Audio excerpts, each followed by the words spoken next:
সব পক্ষের মতামত নিয়ে বাংলাদেশ পুলিশ বাহিনীকে সংস্কার করা হবে। ব্রিটিশ আমলের আইন আর মানধাত্তার আমলের ধ্যান ধারণা বাদ দিয়ে পুলিশকে কিভাবে জনবান্ধব হিসেবে গড়ে তোলা যায় সেই দিকে গুরুত্ব দেওয়া হচ্ছে।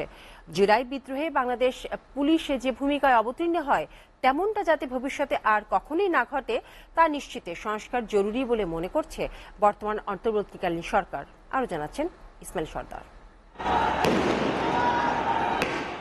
জুলাই অভ্যুত্থান নিষ্ঠুর হাতে দমাতে চেয়েছিল বাংলাদেশ পুলিশ। প্রকাশ্যে নিজ দেশের নিরস্ত্র মানুষের উপর যেভাবে গুলি চালানো হয় তা স্বাধীন দেশের অকল্পনীয়। বাংলাদেশ পুলিশের এমন রূপ একদিনে তৈরি হয়নি।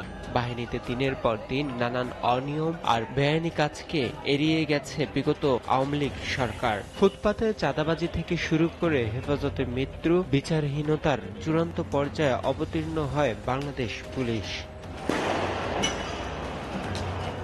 2007-এ বাহিনীতে সংস্কারের উদ্যোগ নেওয়া হয়, কিন্তু পরবর্তী সংস্কারের সুপারিশগুলো বাস্তবায়ন করতে দেয়নি আওয়ামী লীগ ফ্যাসিস্ট সরকার।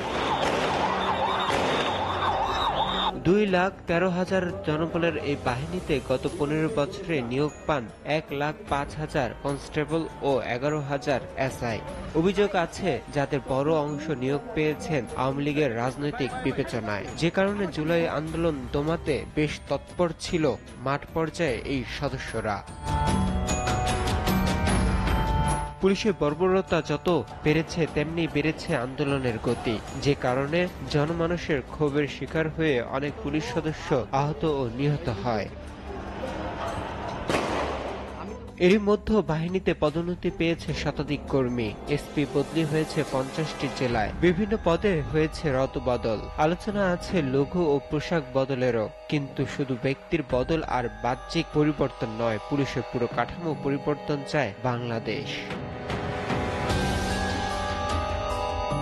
ইসমাইল সর্দার, এসএটিভি নিউজ ডেস্ক।